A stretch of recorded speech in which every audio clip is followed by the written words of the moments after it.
So for the longest time growing up, I always knew how to make scrambled eggs, make toast, bacon, whatever. Although I never knew how to make an omelet. And when I would go to make an omelet, I thought it was actually quite difficult.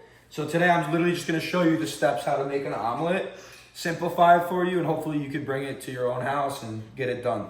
Today I'm gonna make a spinach omelet with diced up peppers, some mozzarella cheese with crushed red pepper flakes, and then I usually use 4 eggs for my omelets. So I'm gonna go ahead and show you the step-by-steps real quick.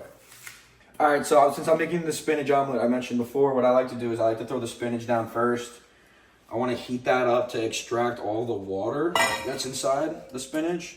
And then I just throw literally just a couple, like teaspoons of olive oil, just that little amount you saw me put out there. So yeah, let's let that heat up. So when the spinach looks like this, I have no idea how long it is. It's either like 2 minutes or 3 minutes, but once it looks like that, I usually take it out. Now, to make a perfect omelet, you need to have a non-stick pan. I've tried to do it with normal pans. It's really hard. The only way to do it with a normal pan is if you use a lot of olive oil and you cook it with a lot of olive oil. That way it doesn't get any stick, but you just need a non-stick pan. I like butter in my omelets. So instead of using olive oil, I use a little bit of butter and I throw it down like that, because I just think it tastes better. Throw some butter just like that. And this is really hot right now, so it's gonna be quick. I'm gonna show you how I do it real quick. So this is my 4 eggs, right? There goes all 4 of my eggs.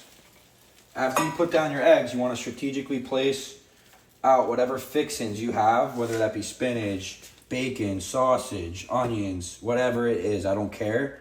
You just wanna spread it out a little bit. That way you don't have it on one side of the omelet and not the other. So now I'm just gonna grab my diced peppers, which I love. It adds some color to the omelet.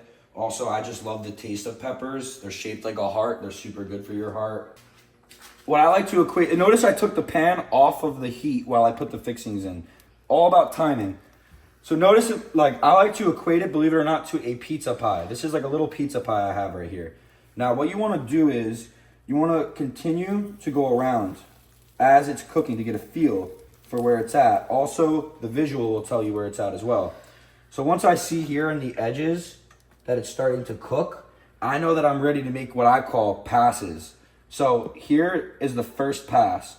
I'm gonna put the non-stick spatula on the non-stick pan, push it forward, and then siphon down like that. That's 1 pass. Here's 2 passes. So I did the front and the back. Now let's do left and right. And what we're doing right now is we're speeding up the process of all of the yolk being utilized, right? So that way you can make your omelet. So what's gonna happen is, especially because I chose to do a hard omelet for the tutorial, it's gonna be heavy. I have a lot of fixings on here. So the hardest part about this entire thing is your sleight of hand on your flip, right? So what you wanna do is, you wanna have a good flip.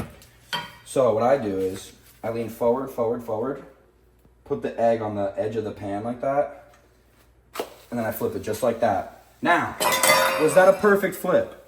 Kinda, not really, but what you could do is, what I've been doing throughout the years is you could play with it a little bit like this. And because of the shape, due to the shape of the skillet, it's gonna be a perfect circle. And you have all of that yolk to play with. Now, what I do is I take it off of the heat. I let that cook. I love sea salt in my omelets. If you do a little bit of sea salt the right way, it's so much more tastier and it just allows you to eat healthy. So there's a little bit of sea salt. And then here is my mozzarella with crushed red pepper flakes. I love a little bit of spice, a little bit of kick to my omelet. Notice I loaded that puppy up. Now, all you gotta do to finish it is just finalize your last flip, just like that. And there you go. And now what I do is I push it up against the corner. My cheese acts as like a mold almost, like a glue. It like molds it together. So look, Now, obviously, because it was a tutorial, it wasn't perfect. I have this piece of spinach sticking out, and I have this top part that's a little messed up. But as you can see, like the skillet does the work. Who do you think got her this? Who do you think got her this? You. Mima.